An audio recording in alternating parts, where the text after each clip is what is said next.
Hello. Welcome, y'all. We're at the end of Genesis, bruh. Like, we've been going. We're gonna be reading 48 through 50, and then Psalm 16. So we've officially hit the I'm gonna hold on to that statement till after. Okay.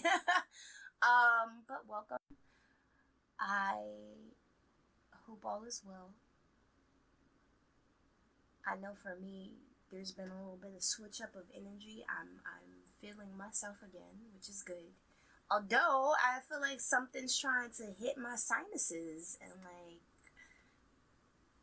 no, we can't allow this. So when I get off the slide, I'm about to go chop up an onion and make some cough medicine, and we're gonna get this shit together. Let's say, you know what? I think I'm just gonna jump into it. There was a devotional video today. It's the same video I've been posting for a little while now. It's just the overview video of Genesis 12 through 50. And then there is the prayer attached. I think it's a powerful prayer. I wanted to reiterate it. And then, yeah, I'm going to be making a folder, or just like not a folder, an album of like little visual cues, because I didn't know what a chariot was, and I had to look up what a chariot looks like, and how many people can fit on the chariot, and what it takes to perform a mass migration for about 70 plus people, and donkeys and horses, and all of your livestock and all of your belongings, with like 10 chariots. Like, how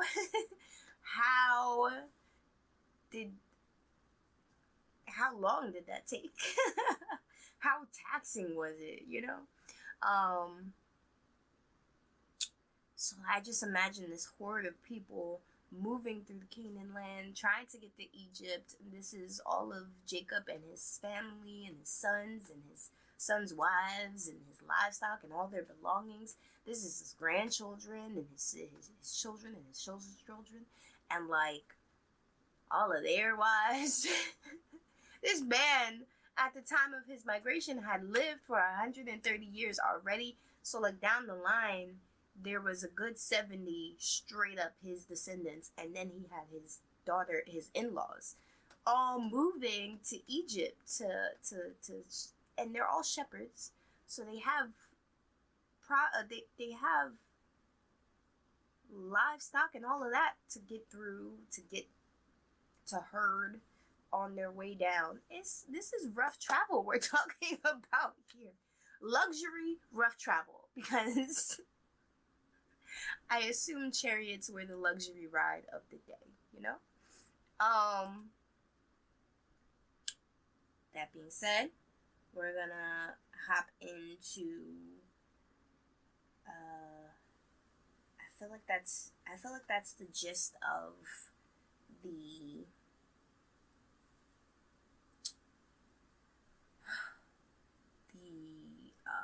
that's the gist. I'm going to get my words together. But you get it. That's what we've been reading through for the past couple weeks, days, not weeks. Yeah, weeks. It's been 2 weeks, and we're working on our third week to make this a habit. I like it. We're going to make it a habit, and then we're going to flesh out the details, because I can't. I'm giving the best. And that's going to have to be it for now. Okay. The devotional today, as we finish reading Genesis, watch this video to review the book's literary design and flow of thoughts. Jacob blesses Manasseh.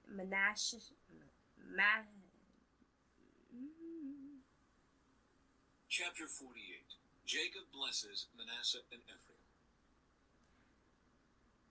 Jacob blesses Manasseh and Ephraim. Okay. One day, not long after this, word came to Joseph, "Your father is failing rapidly." So Joseph went to visit his father, and he took with him his two sons,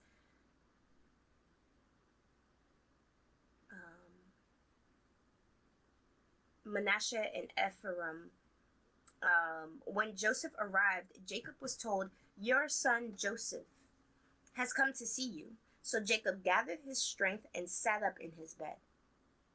Jacob said to Joseph, "God Almighty appeared to me at Luz in the land of Canaan and blessed me. He said to me, 'I will make you fruitful, and I will multiply your descendants. I will make you a multitude of nations, and I will give this land of Canaan to your descendants after you as an everlasting possession.' Now I am claiming as my own sons these two boys of yours, Ephraim and Manasseh, who were born here in the land of Egypt before I arrived. They will be my sons, just as Reuben and Simon are. But any children born of you in the future will be your own, and they will inherit land within the territories of their brothers, Ephraim and Manasseh. Long ago, as I was returning from Padam Amar, Rachel died in the land of Canaan. We were still on the way, some distance from Ephrath. This is Bethlehem. So with great sorrow I buried her there beside the road of Ephrath. Then Jacob looked over at the two boys. "Are these your sons?" he asked. "Yes," Joseph told him. These are the sons God has given me here in Egypt." And Jacob said, "Bring them closer to me so I can bless them."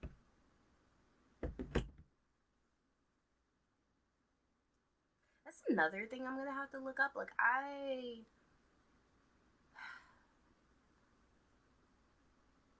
He essentially adopts Jacob's sons.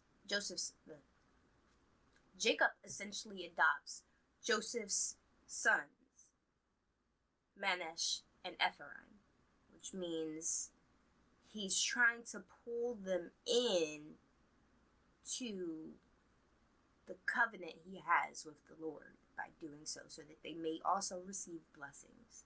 He tells this to Joseph, and he tells Joseph, "Okay, these sons are mine, and they will inherit. They're a part of this. But any sons you have after that will be yours." And I just want to know what the process of inheritance in those terms truly looks like, because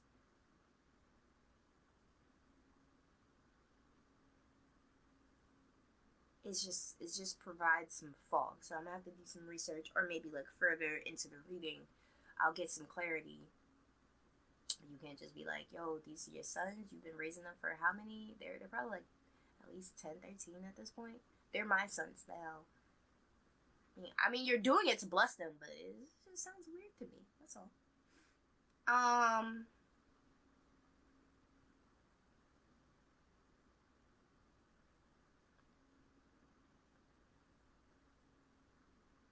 Jacob was about 147 when he passed, so right now he's in that moment of age, which means 17 years. I think it said this, 17 years have passed since they migrated from Canaan to here.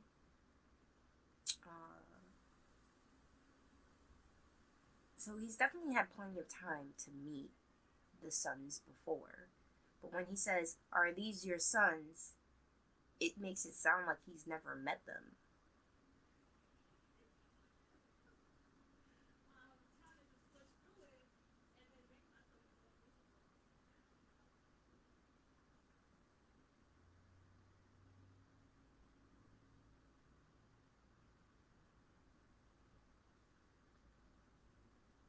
Oh, okay. So moving on, Jacob was half blind because of his age and could hardly see. So Joseph brought the boys close to him, and Jacob kissed and embraced them. This right here so mimics what happened to Jacob in his youth with his brother Esau and his father Isaac at the time. Isaac was old and dying and blind, blinding because of old age, and he goes to bless Esau, who he perceives to be Esau in that moment. Then Jacob said to Joseph, I never thought I would see your face again, but now God has let me see your children too. Joseph moved the boys who were at their grandfather's knees, and he bowed with his face to the ground. Then he positioned the boys in front of Jacob. With his right hand he directed Ephraim toward Jacob's left hand, and with his left hand he put Manasseh at Jacob's right hand.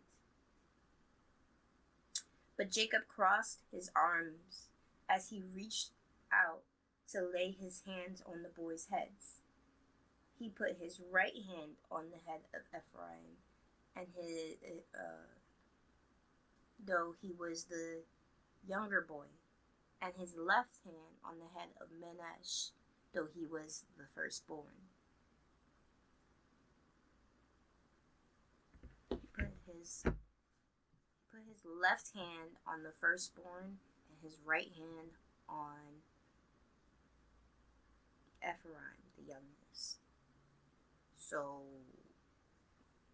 this is just, I guess, ritual, because there's some, I'm sure this will be highlighted later of why the hand positioning matters, but I guess that has something to do with the blessings being passed out.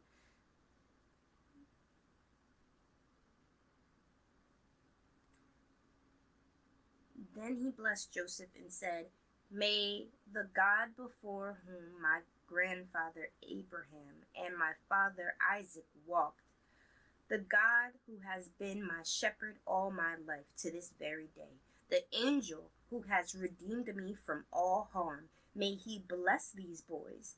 May they preserve my name and the names of Abraham and Isaac, and may their descendants multiply greatly throughout the earth. But Joseph was upset when he saw that his father placed his right hand on Ephraim's head. So Joseph lifted it to move it from Ephraim's head to Manasseh's head. No, my father, he said.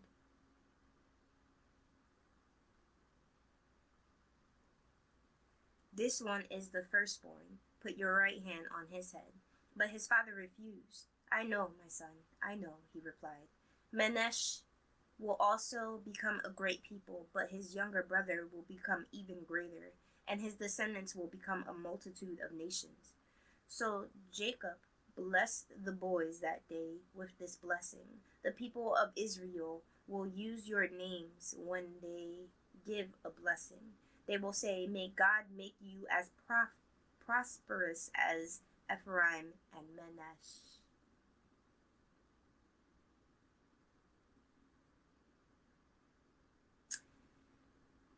In this way, Jacob put Ephraim ahead of Manasseh.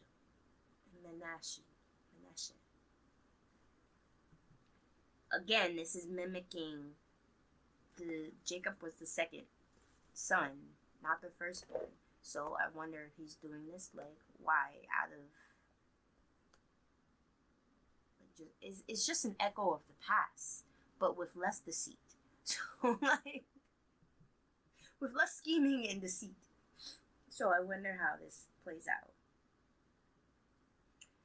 When Jacob said to Joseph, Look, I am about to die, but God will be with you and will take you back to Canaan, the land of your ancestors, and beyond what I have given your brothers, I am giving you an extra portion of the land that I took from the Amorites with my sword and bow. Okay, so he blesses everyone there. He puts the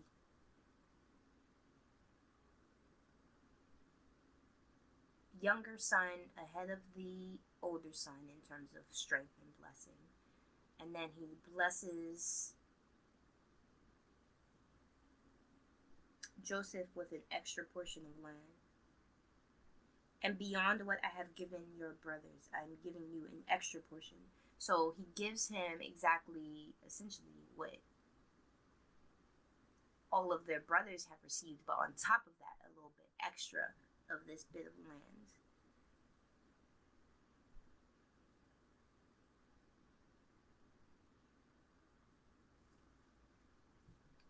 I really want to know how they handled all of the like drama that would have unfolded when he found out that the son sold Jacob into slavery, and they came home and told him like, yo, Jacob's dead. And then Joseph's dead, and then to let Jacob go through those years of remorse and grief for losing Joseph, his son. I would have loved to read at least a little portion of how that drama was handled.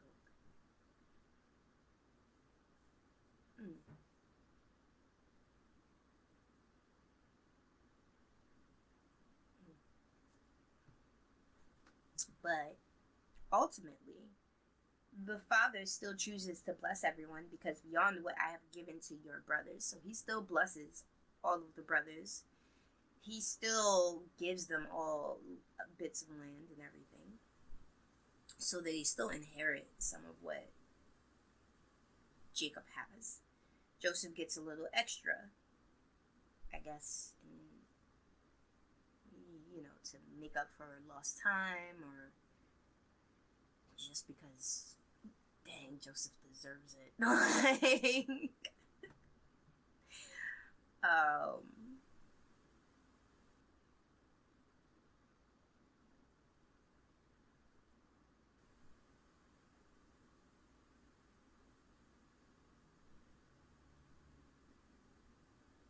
I really want to look into the process of blessing, like the biblical ritual behind blessings, because you get blessed by someone who is already blessed, right? So Abraham gets blessed by Melchizedek, and Jacob gets blessed by Isaac. Forget who Isaac gets blessed by, and like there's just a blessing that's being passed down and through the land. So like in this day and age, when you say you're blessed, are you blessed because you say so, or are you blessed because someone has put a blessing on you?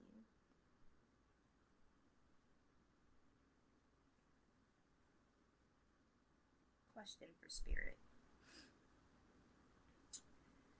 Jacob's last words to his sons. Then Jacob called together all his sons and said, "Gather around me, and I will tell you what will happen to each of you in the days to come. Come and listen, you sons of Jacob. Listen to Israel, your father. Reuben, you are my firstborn, my strength, the child of my vigorous youth.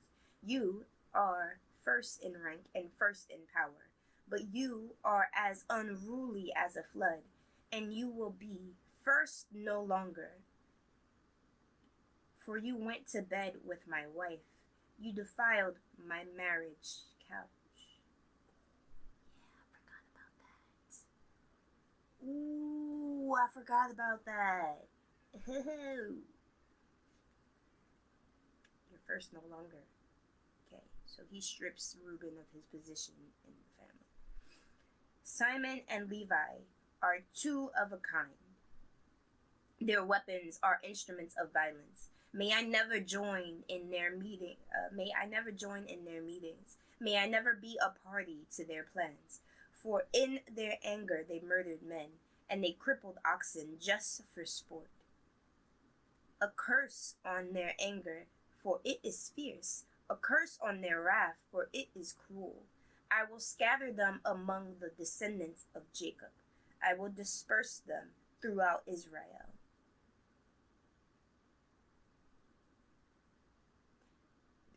Judah, your brothers will praise you. You will grasp your enemies by the neck. All your relatives will bow before you. Judah, my son, is a young lion that has finished eating its prey. Like a lion, he crouches and lies down. Like a lioness, who dares to rouse him? The scepter will not depart from Judah, nor the ruler's staff from his descendants,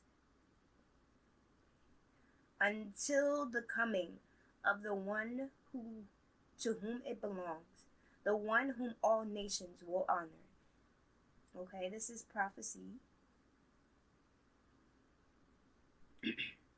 He ties his foal to a grapevine, the colt of his donkey to a choice vine. He washes his clothes in wine, his robes in the blood of grapes. His eyes are darker than wine, and his teeth are whiter than milk.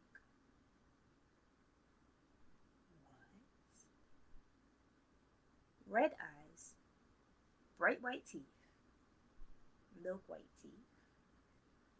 He washes his clothes in wine. He ties his vow to the grapevine. What? Okay, I love this part where it's like the scepter belongs to Judah and will not depart from him or his descendants until the person who it belongs to is there. The person, okay, so he places Judah in the prime head of the family position. I need to know what all of this means, so I'm about to compare it. Doesn't have one. King James.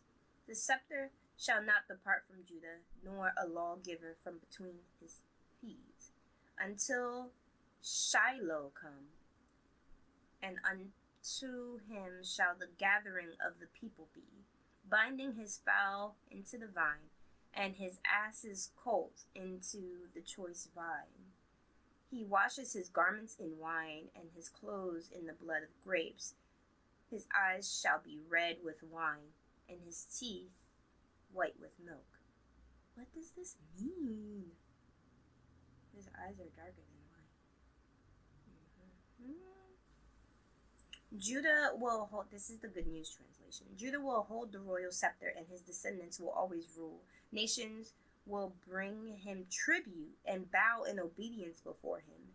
He ties his young donkey to a grapevine, to the very best of vines. He washes his clothes in blood red wine.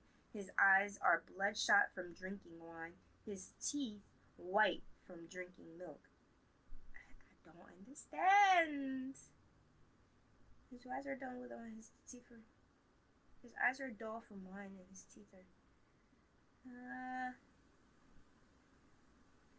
This is the New Century. There's so many translations. Kings will come from Judah's family. Some from Judah will always be on the throne.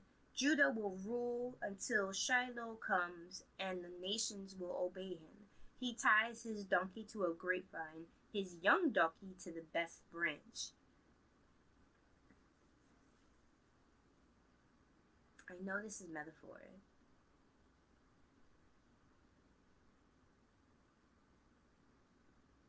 But because I can't tell what the significance of a grapevine or the best branches, like I can't tell what the significance of these are alluding to, I don't understand. Like when you say he washes his clothes in the best wine,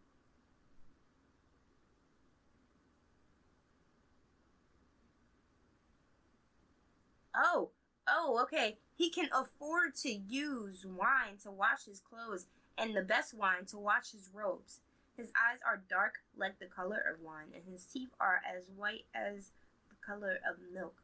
Which, I don't know why the dark eyes, but his teeth being white means he's eating really good food and like healthy looking, like shiny white teeth. Like he can afford dental. He can afford to waste away wine to wash his clothes. He can afford to pay attention to his appearance, his teeth, his dental. He can afford to do these things.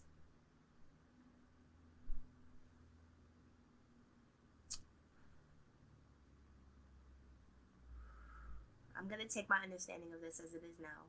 And Father God, I hope as I continue to read, you will enlighten me further and further to the truth behind the meaning of this verse. In Jesus' name I pray. Amen. Zebulun will settle by the shore and will be a harbor for ships. His borders will extend to Sidon. Issachar is a sturdy donkey resting between two saddle packs. When he sees how good the countryside is and how pleasant the land, he will bend his shoulder to the load and submit himself to hard labor.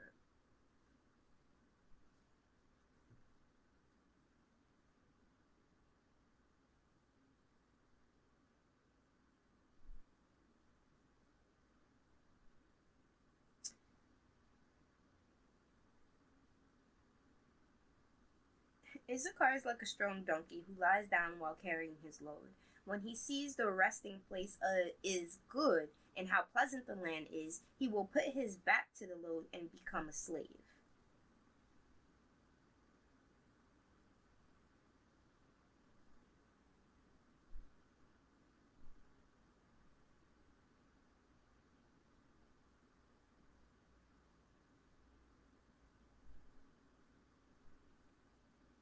That was the New Century Version.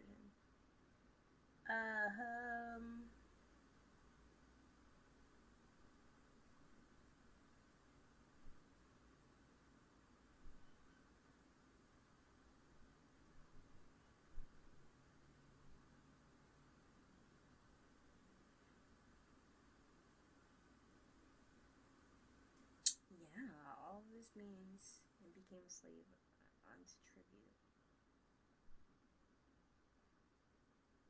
Issachar is as strong as an ass, as strong as a donkey, crouching down between two burdens. This is King James. And when he saw the resting place was good, and the land that it was pleasant, so he saw a nice little piece of land. So he bowed his shoulder to bear the load, and became a servant onto tribute. So he knows what he's working for. Essentially, he's working for good lands. He's working for, but until he knows that his resting place, he's not gonna put in the labor, the hard labor that they need. Okay. Dan will govern his people like any other tribe in Israel. This is the first reference to tribes of Israel. Okay, highlight, that was orange, right? Yes, okay. Dan will be a snake beside the road, a poison. Not Dan will be a snake, because that's not good. Dan will govern his people like any other tribe in Israel. Dan will be a snake beside the road, a poisonous viper along the path that bites the horse's hooves so its rider is thrown off. I trust in you for salvation, O Lord. He's a poisonous snake, and I trust in God to save him.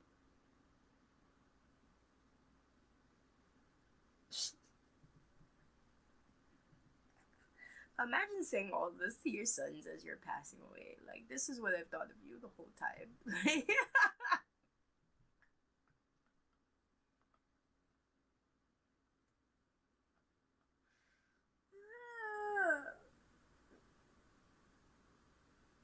This is some Will reading then. Okay. Gad will be attacked by marauding bands, but he will attack them when they retreat. Okay. Asher will dine on rich foods and produce food fit for kings. Naphtali is a doe set free that bears beautiful fawns. Joseph is the foal of a wild donkey, the foal of a wild donkey at spring. One of the wild donkeys on the ridge. I don't get it. Archers attacked him savage. Archers attack him savage. Oh, it keeps going. Okay. Archers attacked him savagely. They shot at him and harassed him, but his bow remained taut, and his arms were strengthened by the hands of the mighty one of Jacob, by the shepherd, the rock of Israel. This is all God. I like that. Purple. Thank you. May God of your father help you. May the Almighty bless you with the blessings of the heavens above, and the blessings of the water depths below, and the blessings of the breast and womb. May my fatherly blessings on you surpass the blessings of my ancestors, reaching to the heights of the eternal hills. May these blessings rest on the head of Joseph, who is a prince among his brothers. Benjamin is a ravenous wolf, devouring his enemies in the morning and dividing his plunder in the evening.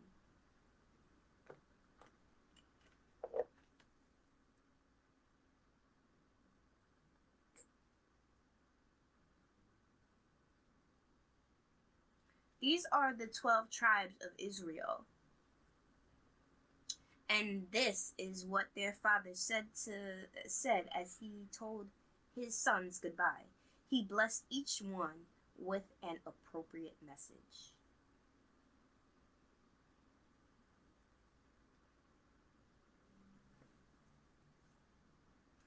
I'm gonna have to figure out the correlation between the donkeys and the wool. I mean, there's a lot of animal correlations here, so I'm gonna need to know.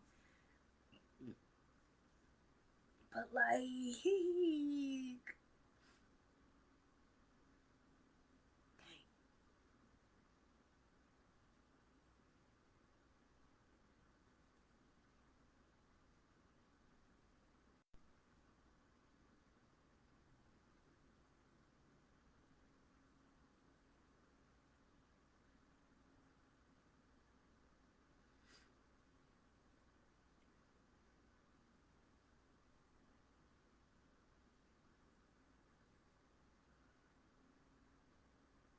I have to wait later on to make the correlations of which nations become.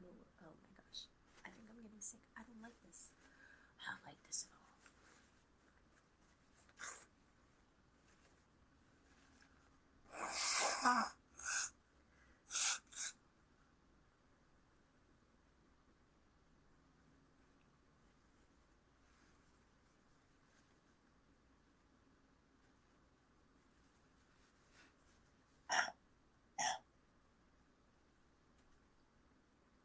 I can't imagine what I've done in the past. I mean, oh, okay. It's okay. It'll be okay.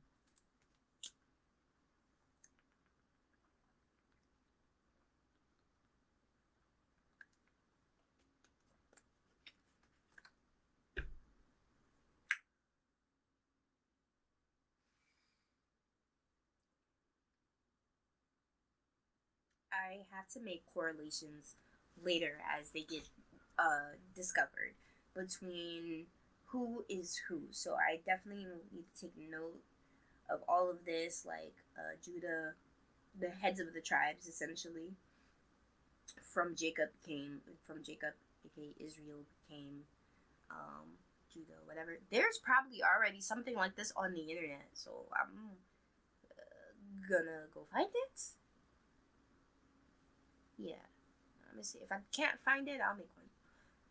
But this is the start of the tribes.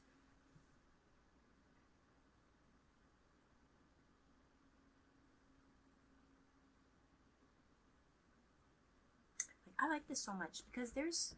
Ooh, I'm gonna keep that.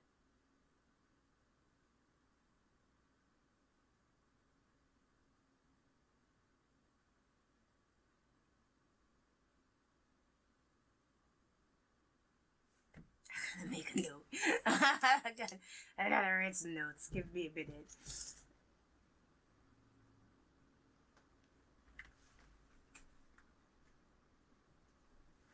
No, but no, but.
Oh, that's so much work.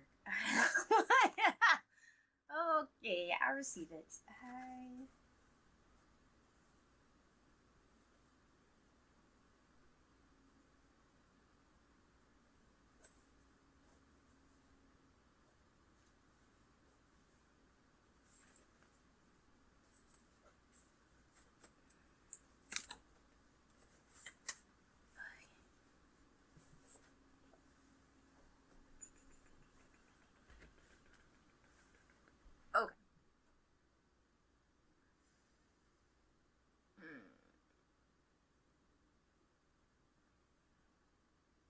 Jacob's death and burial.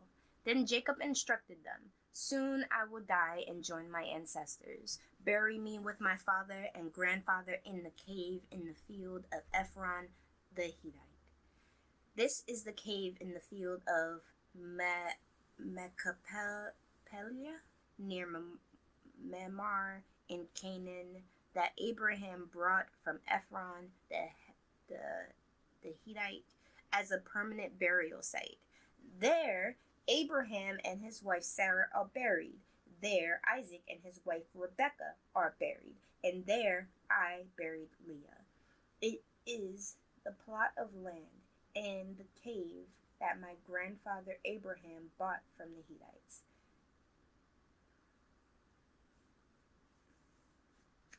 When Jacob had finished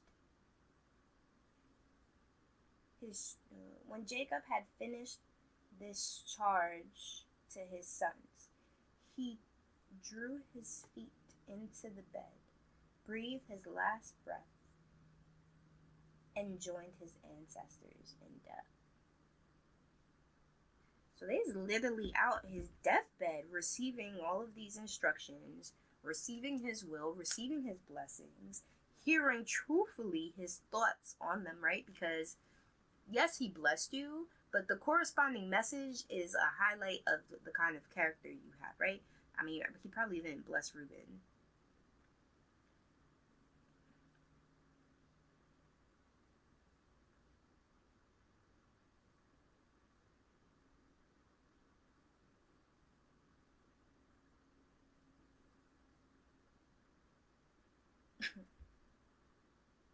Yeah, I forgot Reuben and that. That's wild. Like, you slept with my wife, bruh.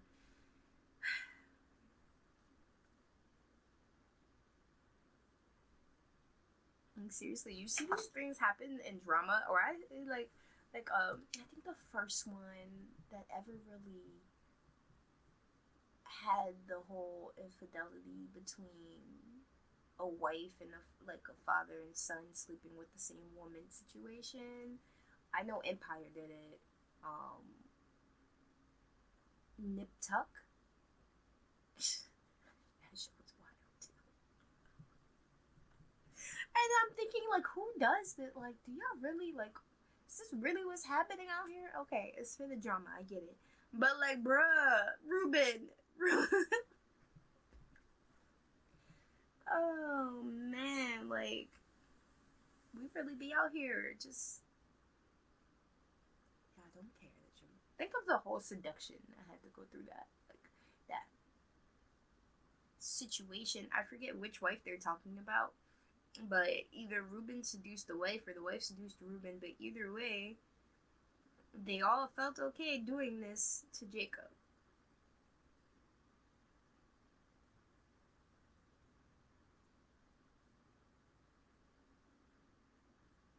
My son-in-law is like, just even lusting after your son-in-law. Like, wow, that's wild. But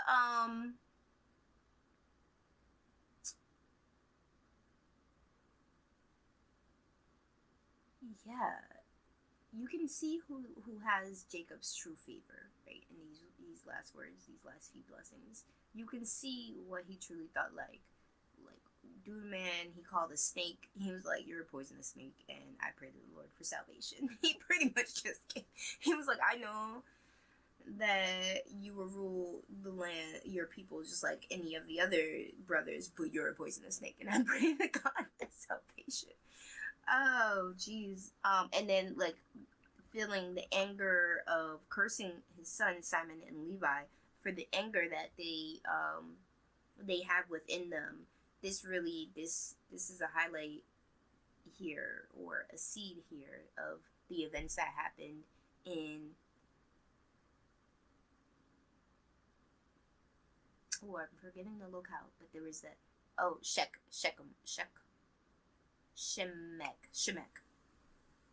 the events that happened there. He Simon and Levi then went and slaughtered that town, remember? So like, oof, to see that their wrath continued, that they were always fighting with anger, that they were crippling oxen for sport, like the worst kind of hunting, you know. He curses them because of their anger and their wrath. A curse on their anger for its fierce, a curse on their wrath for its cruel. I will scatter them among the descendants of Jacob. Yeah, and I will disperse them throughout Israel. So I guess it means that he doesn't want them together because they feed off of each other in the crueler and angrier ways.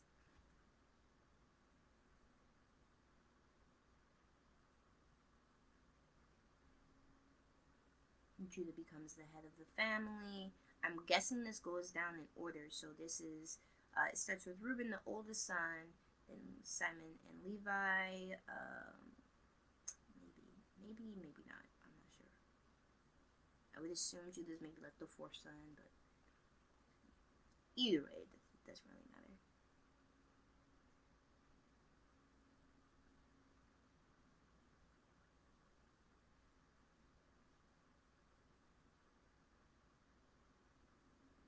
I wonder what it means to be a doe set free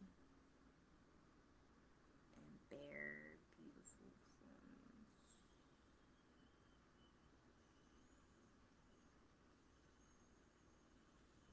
Alright. This is the last chapter of Genesis. We're in Genesis 50. Joseph threw himself on his father and wept over him and kissed him. Then Joseph told the physicians who served him to embalm his father's body. So Jacob was embalmed. This is the first time of embalming.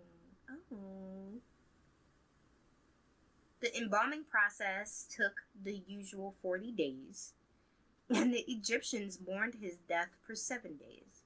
When the period of mourning was over, Joseph approached Pharaoh's advisors and said, "Please do me this favor and speak to Pharaoh on my behalf."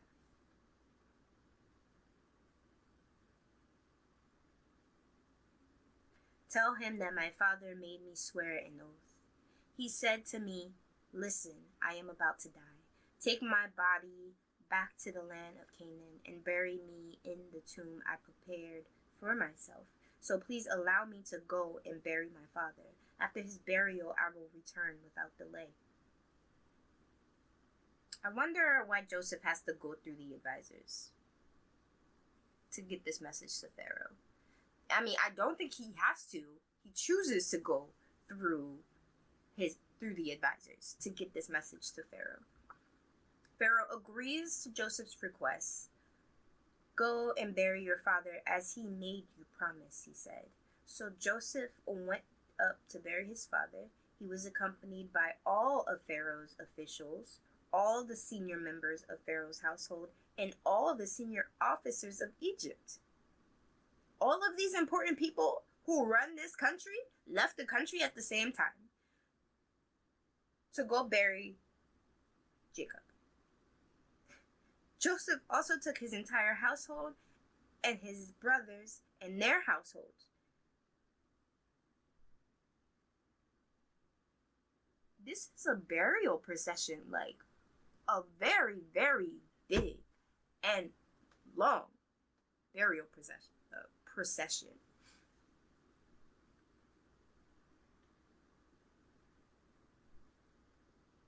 But they left their little children and flocks and herds in the land of Goshen.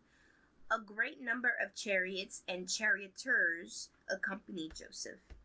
When they arrived at the threshing floor of Atad, near the Jordan River, they held a very great and solemn memorial service, with a 7-day period of mourning for Joseph's father. The local residents and Canaanites watched the mourning at the threshing floor of Atad. Then they renamed the place, which is near the Jordan, Abel Mizraim, for they said, "This is the place of deep mourning for Egyptians." So Jacob's sons did as he had commanded them. They carried his body to the land of Canaan and buried him in the cave in the field of Machpelah, near Mamre. I should really look that up. This is the cave that Abraham had brought as permanent burial site from Ephron the Hittite. Joseph reassures his brothers. After burying Jacob, Joseph returned to Egypt with his brothers and all who had accompanied him to his father's burial. Now that their father was dead, Joseph's brothers became fearful. "Now Joseph will show his anger and pay us back for all the wrong we did to him," they said. Ooh.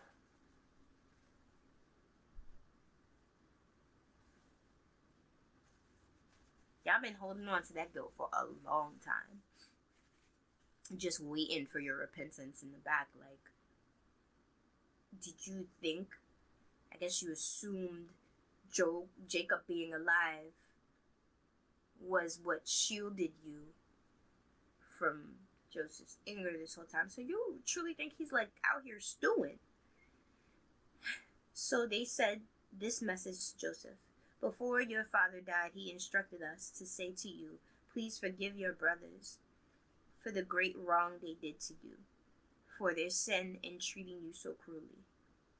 So we, the servants of God, of your father, beg you to forgive our sin.'" When Joseph received the message, he broke down and wept. Then his brothers came and threw themselves down before Joseph. Look, we are your slaves, they said.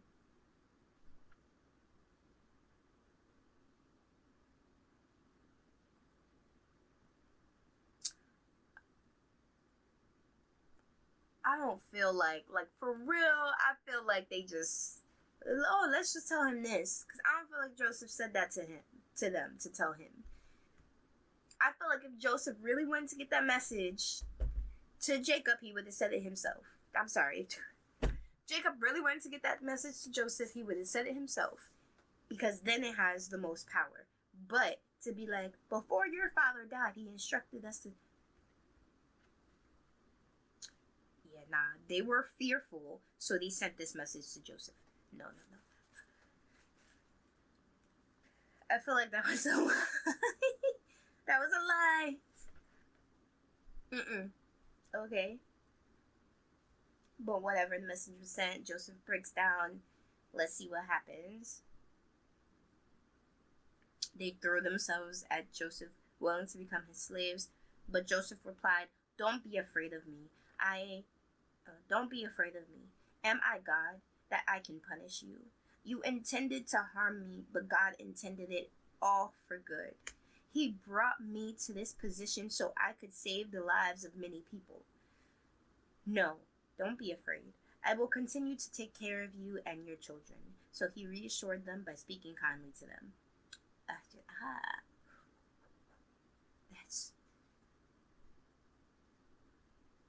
Don't be afraid. Am I God that I can punish you?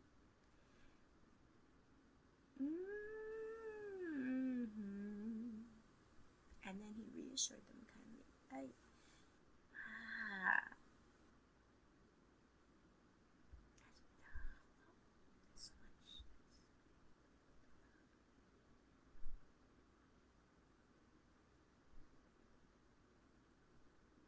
Is this forgiveness? Is that what this is? I don't know what color. I'm just gonna do the basic. Okay. The death of Joseph. So Joseph and his brothers and their families continued to live in Egypt. Joseph lived at the age of 110. He lived to see 3 generations of descendants of his sons Ephraim, and he lived to see the birth of the children of Menash's son Machir, whom he claimed as his own. "Soon I will die," Joseph told his brothers, "but God will surely come to help you and lead you out of this land of Egypt. He will bring you back to the land he solemnly promised to give Abraham, to Isaac, and to Jacob." Then Joseph made the sons of Israel swear an oath, and he said, "When God comes to help you and lead you back, you must take my bones with you." So Joseph died at the age of 110. The Egyptians embalmed him, and his body was placed in a coffin in Egypt. Oh, he wasn't even allowed to be buried with his ancestors. I mean, not allowed, but he wasn't even buried with his ancestors at the plot that was theirs. This is the first person to die under the age cap of 120. And we know Joseph was favored. Come on. So, I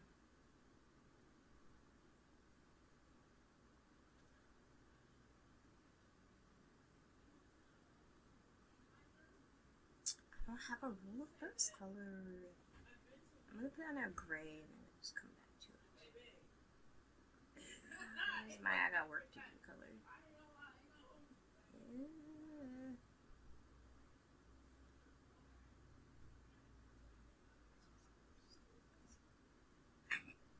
Excuse me?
That's all of Israel. That's all. That's all of it. We've gotten through all of Genesis. Our first book. We've done it. Yes. I will work on a video, maybe do it live, maybe just give it like a brief like package video nugget of what really went down in all of Genesis, from beginning to end, like a highlight reel, so to speak, or at least a remembrance reel, a refresher, because it's been 16 days, and come on, who remembers what they had on breakfast some days? So like, maybe that's what I do at the end to cap off a book. Just give it a brief overview video. No, a brief recap video. Cliff Notes video. We're gonna go straight into Psalms. David wrote this one as well. Keep me safe, O God, for I have come to you for refuge. I said to the Lord, you are my master. Every good thing I have comes from you. The godly people in the land are my true heroes. I take pleasure in them. Troubles multiply for those who chase after other gods. I will not take part in their sacrifices of blood or even speak the names of their gods. Lord, you alone are my inheritance, my cup of blessing. You guard all that is mine. The land you have given me is a pleasant land. What a wonderful inheritance. I will bless the Lord who guides me. Even at night my heart instructs me. I know the Lord is always with me. I will not be shaken, for he is right beside me. No wonder my heart is glad and I rejoice. My body rests in safety. For you will leave my soul among the dead, or allow my Holy One to rot in the grave. For you will not leave my soul among the dead, or allow my Holy One to rot in the grave. You will show me the way of life, granting me the joy of your presence and the pleasure of living with you forever. Okay. So this was really just David reassuring himself. Reassuring himself in his faith and in his God. And his God's character.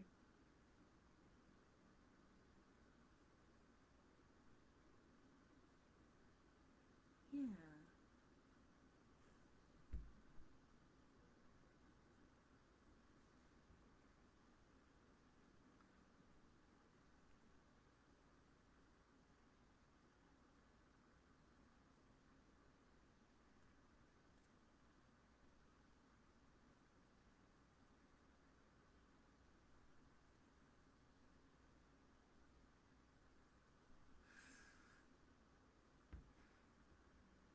Okay.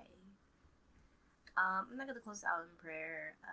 Just take a look at the prayer video. Really just let yourself think about that, because I know that message to me hits home, it sinks in, and yeah.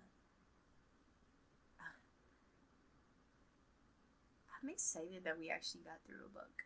I know there are plenty more books, but the fact that we closed out Genesis today, let's go. We did it. Our first of many, but our first, yay. I know we leap into Exodus tomorrow, but for now, I'm going to take the rest of today as a win. And I'm going to keep working to get this more in, rhythm. We're going to get into a rhythm. And until then, guys, I look forward to letting the madness unfold. Have a good one. Bye.